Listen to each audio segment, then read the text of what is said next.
जय गुरु जी, शुक्राना गुरु जी। संगत जी, आज हम सुनेंगे गुरु जी की ओर संगत रघु राय अंकल जी का सत्संग। सत्संग को अंत तक ध्यान से पूरा सुने। जय गुरु जी।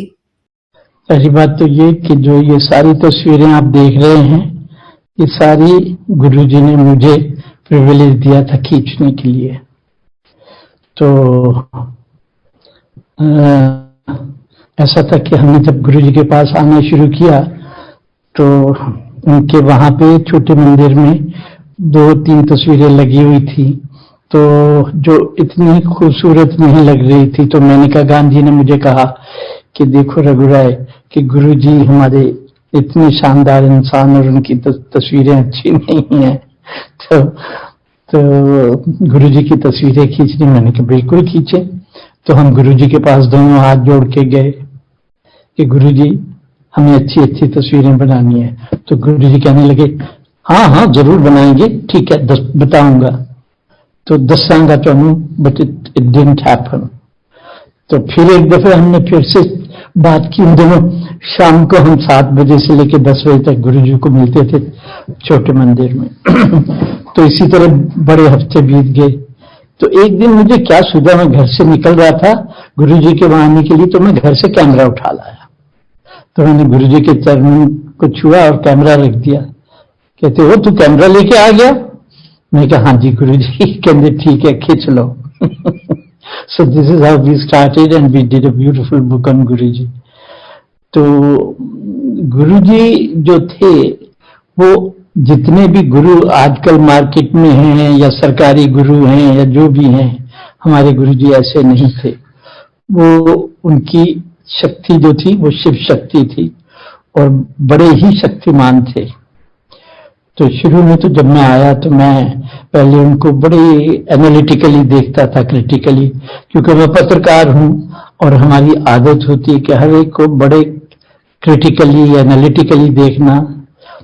तो देखते रहता था। तो एक दिन गुरुजी मुझे कहते हैं, ये रघु राय तो किंतु परंतु करना छोड़ दे। तो मुझे बड़ा अजीब लगा कि गुरुजी ने तो पकड़ लिया है। तो इस तरह से फिर गुरुजी के साथ हमारा प्रेम बढ़ने लगा, क्योंकि हमने ये देखा कि गुरुजी जिस पे नजर डाल देते थे और जिस पे फोकस कर देते थे, उसकी सारी दुनिया आगे पीछे उसके सामने ला के रख देते थे। और ऐसी भी संगत आती थी कि जो बोलते भी नहीं थे और जब गुरुजी की नजर पड़ जाए तो उनका कल्याण दूर तक कर देते थे। तो मैंने सोचा कि गुरुजी हमारे बहुत शक्तिमान और अद्भुत एक नजर रखते हैं जो दूर तक देखते हैं। तो ऐसा हुआ कि जो हमें गुरुजी के पास लेके आए, वो उनको लंदन जाना था किसी काम के लिए। तो गुरुजी ने कहा नहीं नहीं अभी नहीं जाओ, मैं बताऊंगा कब जाना है। तो गुरुजी को चाय पिलाते थे हर रोज। तो फिर एक दिन गुरुजी ने कहा हाँ अब तुम चले जाओ, अच्छा टाइम है। तो गए। 1 हफ्ते के बाद वापस आए और वो गुरुजी के लिए चाय ला रहे थे। तब हम नए नए थे गुरुजी के पास। तो वो चाय लेके आ रहे थे। तो गुरुजी ने उनकी तरफ देखा, कहा ओए तू बीवी यहां छोड़ के वहां हनीमून मना रहा था? तो हम सारे चौंक गए। हमने कहा गुरुजी ने ये क्या कह दिया? तो हमने उससे पूछा जब लंगर वंगर खत्म हुआ जा रहे थे। कहते यार मैं क्या बताऊं, मैं एक शाम मैंने अपनी एक्स गर्लफ्रेंड के साथ बिताई और गुरुजी तो छोड़ते ही नहीं है, हर जगह नजर है उनकी। तो जब ये मैंने सुना तो मैंने कहा ये तो भगवान के बारे में सुनते हैं कि भगवान जब भी चाहे किसी को भी देख सकते हैं। तो फिर मेरा फेथ बड़ा स्ट्रांग हो गया। मैंने कहा गुरुजी जो हैं पारदर्शी हैं और इनर आई है उनकी कि जहां मर्जी फोकस कर लें। तो इस तरह से हमारा गुरुजी के साथ आना जाना बहुत बढ़ गया। तो मेरी बीवी जो है मीता, उनको थोड़ी स्पॉन्डिलाइटिस की प्रॉब्लम थी। तो शुरू में ही पहले दिन गुरुजी कहते हैं गुरमीत इधर आओ मेरे पांव दबाओ। अब कोई भी उनको गुरमीत नहीं कहता, उनका पूरा नाम गुरमीत है लेकिन हम सब मीता कहते हैं। तो हम सब चौंक गए कि गुरुजी कहाँ से जान जाते हैं। तो मीता पांव दबाती रही 15-20 मिनट, 25 मिनट हो गए, इतने लंगर लग गया। गुरुजी कहते जाओ लंगर छको। तो जब वो उठी तो मेरे पास आई, कहती है मेरी तो दर्द वर्दे शोल्डर की सब चली गई। तो आप सोचते हैं कि आपने गुरु जी की सेवा की है, लेकिन गुरु जी आपके दुख हरण कर रहे हैं उस कनेक्शन से, when you are touching his feet और हिज शोल्डर और व्हाटएवर। तो इस तरह से बार बार गुरु जी का जादू चलता था। तो एक दिन मुझे कहने लगे चलो मेरे पांव दबाओ। मैं पांव दबा रहा था, और जो खराब बात मेरी ये है कि मुझे पांव दबाने और हाथ दबाने का तरीका नहीं आता, तो मैं बड़ा झिझकता हूं, क्योंकि अब गुरु जी के पांव दबाने वाले और उनको मसाज देने वाले तो ऐसे कलाकार भी होंगे कई सारे जिनके हाथों में जादू हो। तो मुझे बड़ी तकलीफ होती थी, गुरु जी मुझे कहते हैं और मैं जानता नहीं हूं। तो ऐसे मैं पांव दबा रहा था, कोई बात ही नहीं हुई, उन्होंने उनका पांव दबाओ, मैं पांव दबा रहा हूं। तो अपने आप बैठे बैठे मुझे कहते हैं कहां जा रहे हो? अब मैंने तो गुरु जी को कुछ नहीं कहा था कि कहां जा रहा हूं या क्या हो रहा है। तो मैंने कहा गुरु जी बॉम्बे जा रहा हूं। तो थोड़ी देर चुप रहने के बाद कहते हैं अच्छा क्या करने जा रहे हो? मैंने कहा गुरु जी मेरी फोटोग्राफ्स की एग्जीबिशन है। तो वो पहली बार थी जब मैं किसी कमर्शियल गैलरी के साथ फोटोग्राफ्स की एग्जीबिशन कर रहा था, जहां पे फोटोग्राफ्स की सेल भी होती है। तो मैं चरण दबा रहा था, तो करते करते बोलते हैं मुझे अच्छा जा पैसा नोट छाप। मैं कहा थैंक यू गुरु जी। तो मैं गया बॉम्बे, तो वापस आया तो कोई 150 नहीं 180 के करीब फोटोग्राफ्स बिक गई एडिशंस में। 50 पिक्चर्स थी, उनके एडिशन थे, तो 180 फोटोग्राफ, जो कि बहुत ही अनयूजुअल बात थी, और वो भी फोटोग्राफी में। तो जब मैं वापस आया तो गुरुजी के चरणों में मत्था टेकने आया, तो गुरुजी कहते हैं यार तू बड़े पैसे बनाया। मैंने कहा गुरुजी आपने आशीर्वाद दे के भेजा था, तो कौन रोक सकता है? कहते बैठ जा आ जा। इसी तरह गुरुजी की अजीब अजीब बातें थी। तो पर गुरुजी प्यार देते भी थे और प्यार के भूखे भी थे।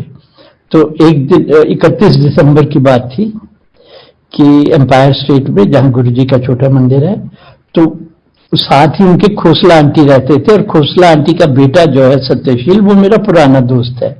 तो 31 दिसंबर को मैं गुरुजी के चरणों में बैठा था, तो वो गुरुजी के पास आया, गुरुजी के चरण छू के गुरुजी आशीर्वाद लेने आया हूं। तो गुरुजी ने उनको ब्लेस किया।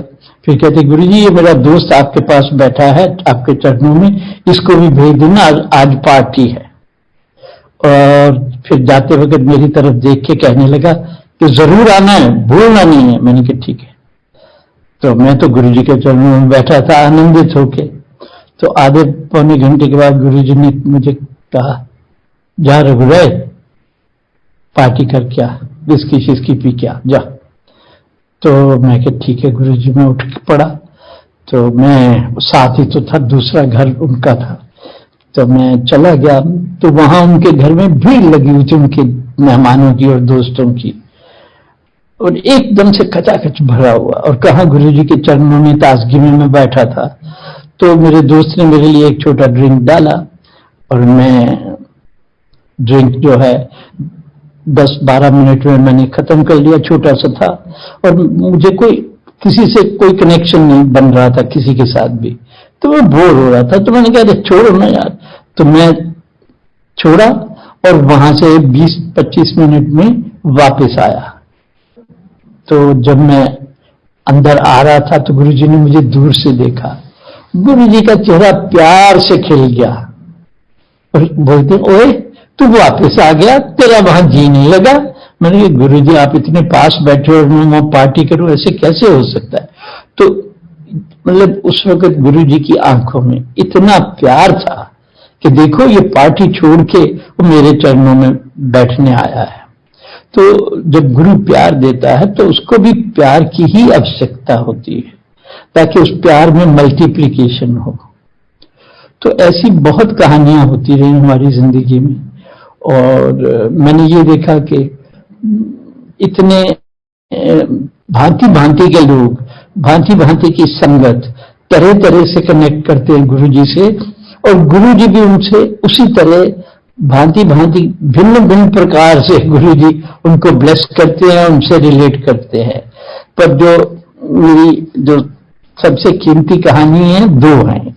एक तो ये कि जब गुरुजी चले गए तो हम काफी दिल में दुख उठता था कि गुरुजी नहीं है हमारे सामने। हालांकि जब एम्पायर स्टेट जाते थे या बड़े मंदिर आते थे तो हमें कमी नहीं लगती थी, लेकिन फिर भी उनकी प्रेजेंस जब हमने देखी है, उनके चरण छुए हैं, तो हमें अजीब लगता था। तो एक दिन हम संडे के दिन फार्म पे बैठे थे, सर्दियों के दिन थे, तो मीता आंटी भी और उनकी बहन, हमारे बच्चे सारे बैठे हैं। तो कोई 12-1 बजे का टाइम था और हम बड़े लोग जो थे, हमारे हाथ में वाइन के ग्लास थे। तो संडे का दिन था, हम वाइन पी रहे थे।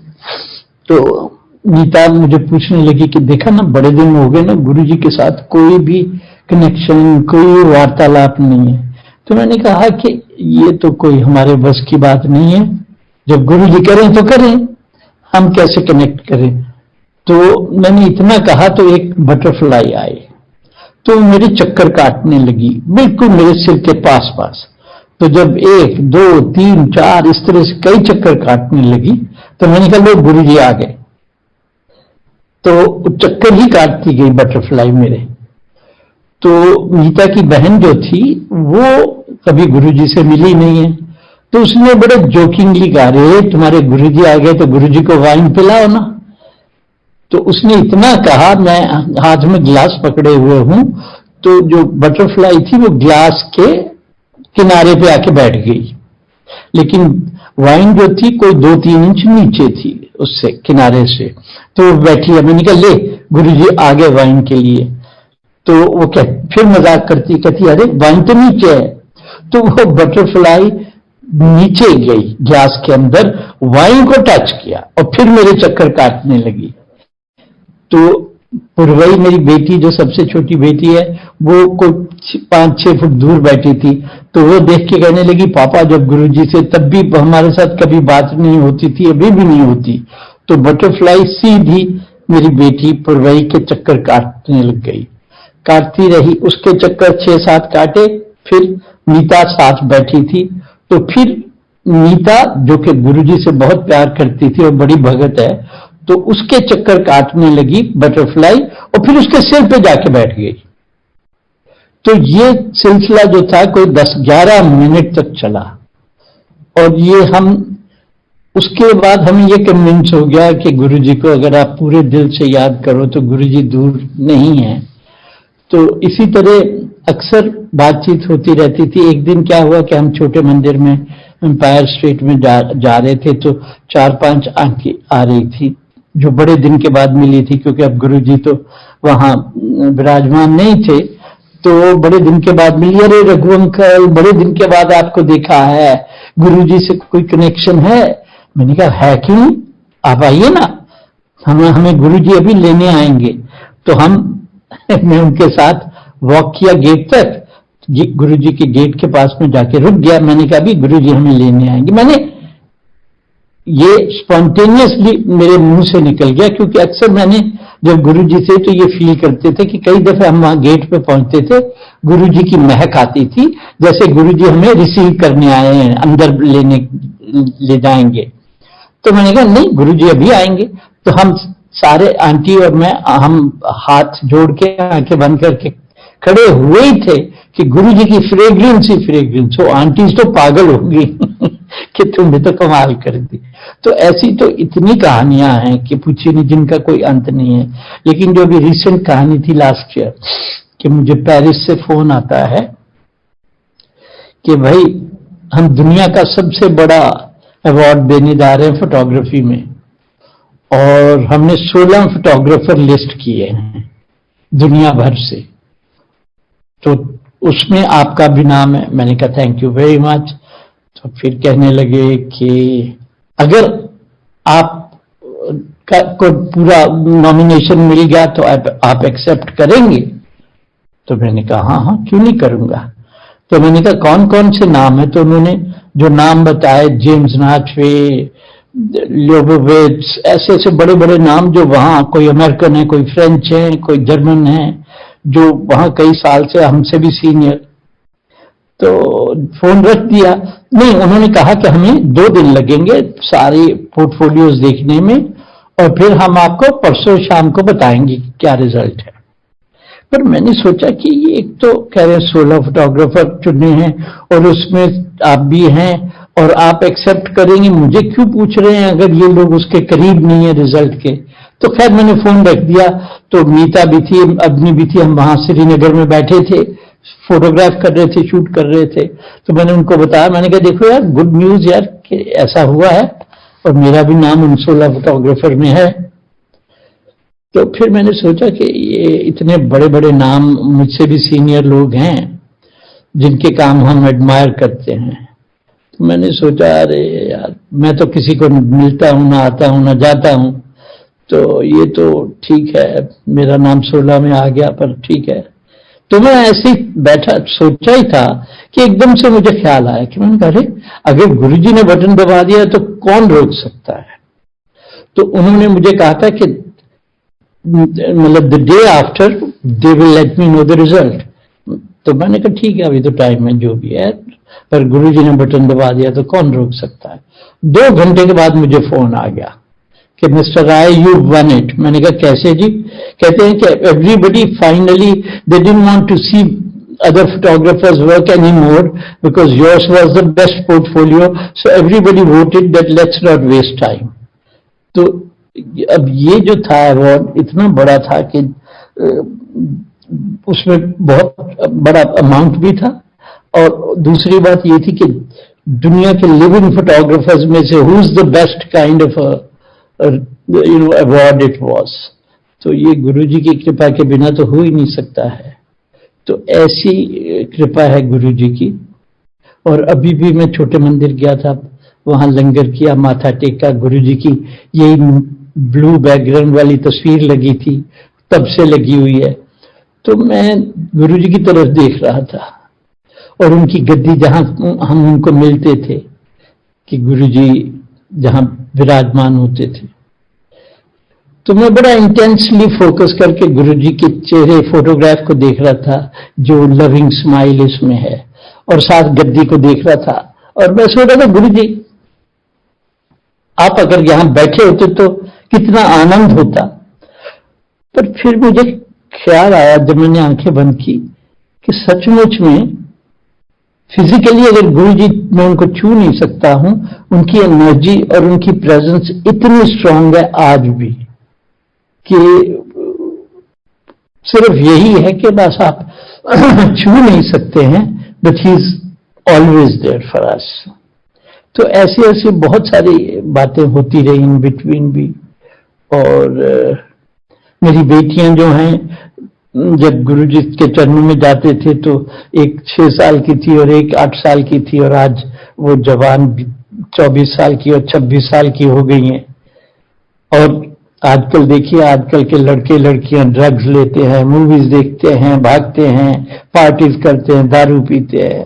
हमारी बच्चियां, उनको पता है कि गुरुजी सब देख लेते हैं, तो वो ऐसा कुछ नहीं है, और उनमें इतना प्यार है और गुरुजी के लिए इतनी भक्ति है कि गुरुजी हमारा धन, जो मैं और मेरी बीवी हम ये सोचते हैं कि हमारा धन जो है हमारी बेटियां हैं, कि इतनी लविंग, इतनी ठहरी हुई और इतनी सेंसिटिव हैं, ये गुरुजी की देन है। तो ऐसे ऐसी बहुत कथाएं हैं छोटी छोटी जो चलती रहती हैं। एक दफे एक संगत के और गुरुजी के पुराने भगत हैं, उन्होंने भी गुरुजी को ये बात कही थी कि गुरुजी आपकी तस्वीरें जो खींची हुई है ना फ्लैश से, और ये सब अच्छी नहीं है, तो गुरुजी हमें अच्छी फोटो खिंचवानी है। और ये बहुत पुरानी बात है, जब मैं गुरुजी से अभी मिला भी नहीं था। तो गुरुजी ने उनको कहा कि देखो, जब मेरा फोटोग्राफर आएगा ना, आप सब देखोगे कि क्या तस्वीरें बनी है। तो गुरुजी की लीला बहुत निराली है। और एक उन दिनों सिंगला अंकल थे जो गुरुजी के बड़े सेवादार थे।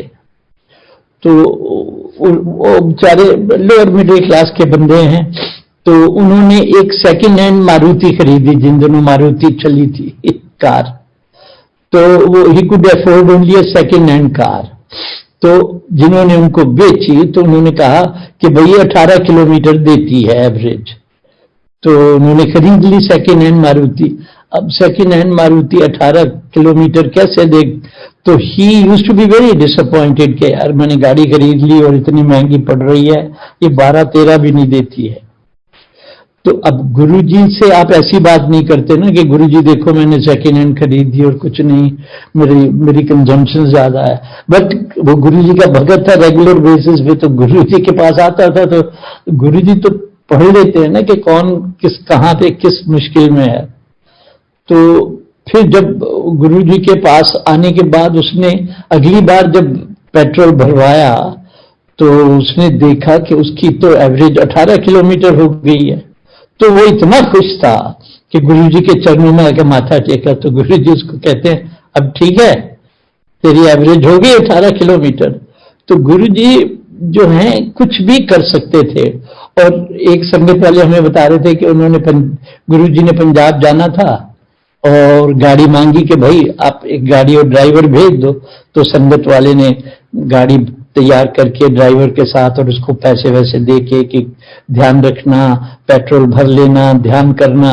तो वो गुरुजी को लेके चल पड़ा, दिल्ली से बाहर निकल रहा था।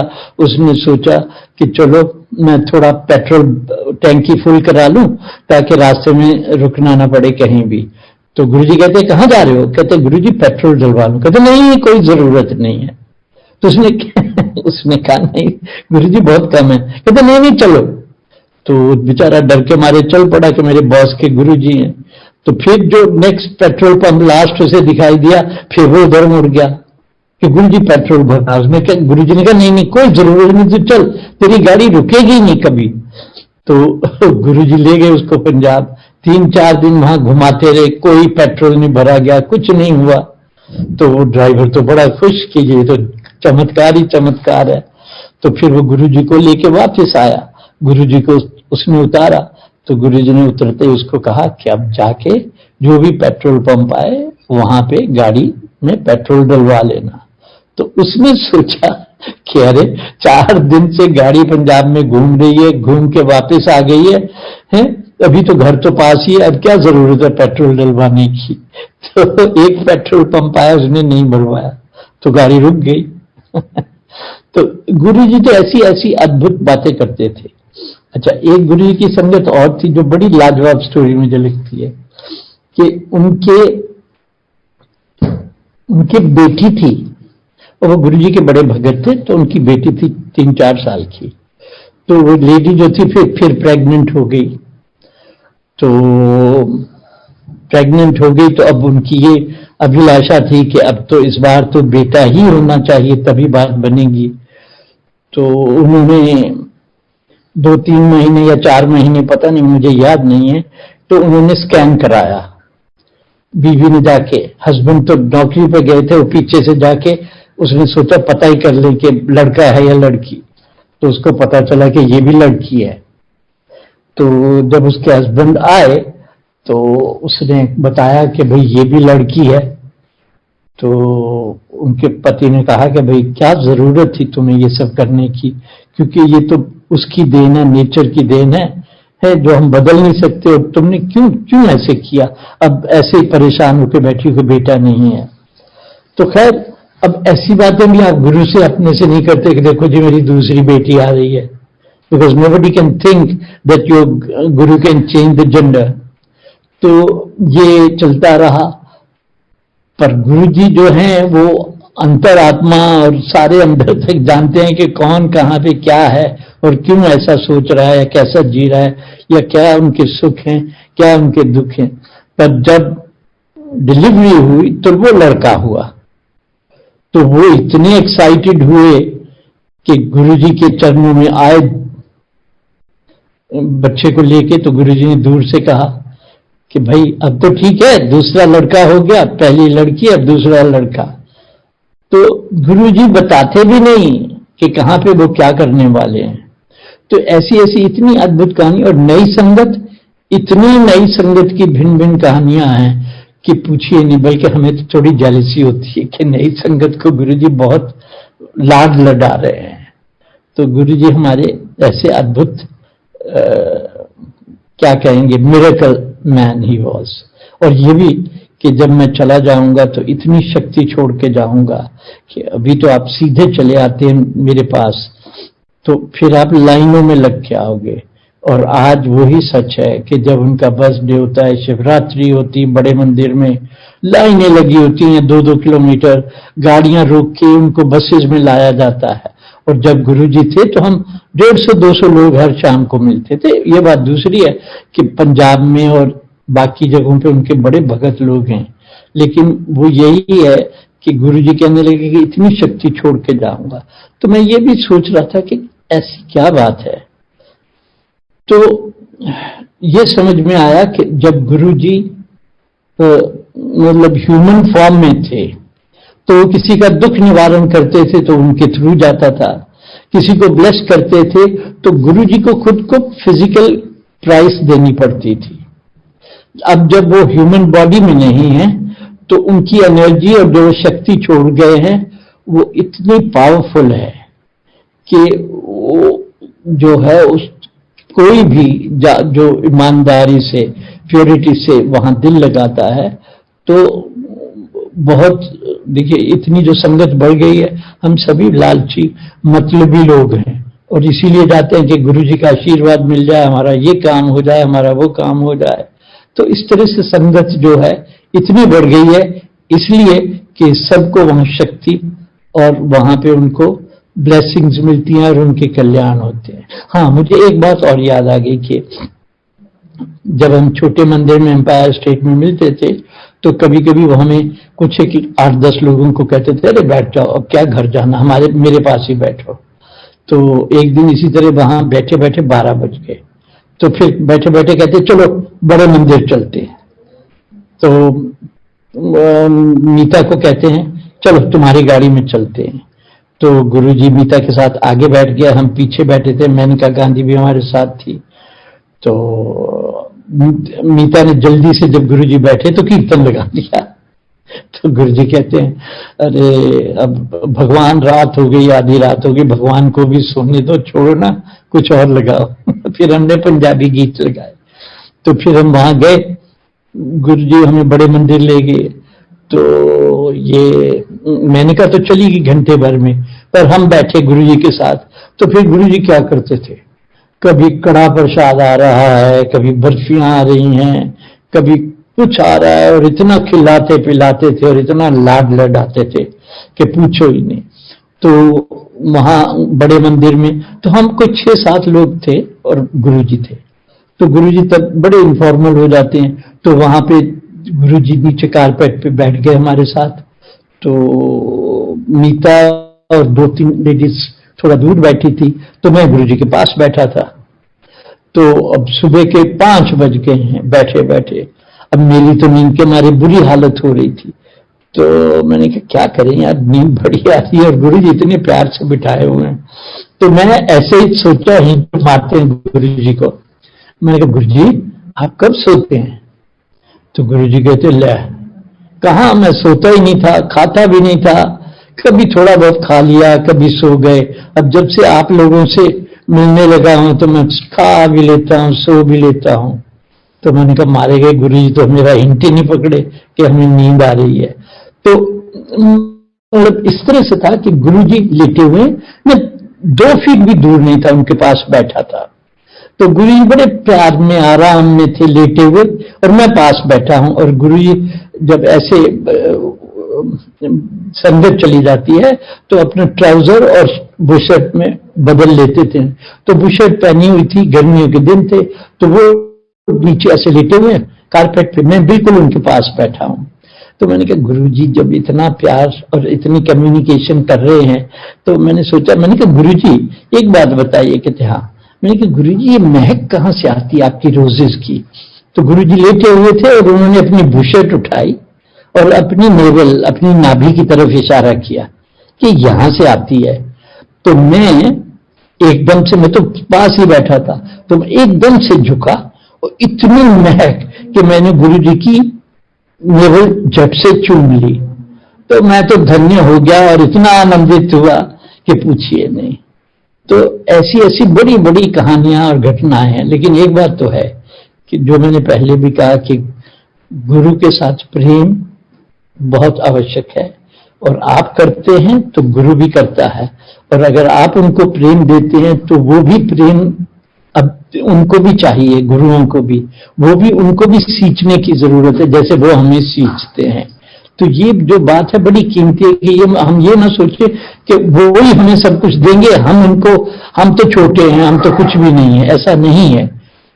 ये टू वे ट्रैफिक है, और जब टू वे ट्रैफिक बनता है तो कम्युनिकेशन और रिचनेस जो है जीने की बहुत बढ़ती है। तो मेरे ख्याल से आज के लिए इतना ही काफी है। बहुत बहुत धन्यवाद सबका। फिर मौका होगा तो फिर मुलाकात होगी। जय गुरु जी, और सबको प्यार गुरु जी का और मेरा भी।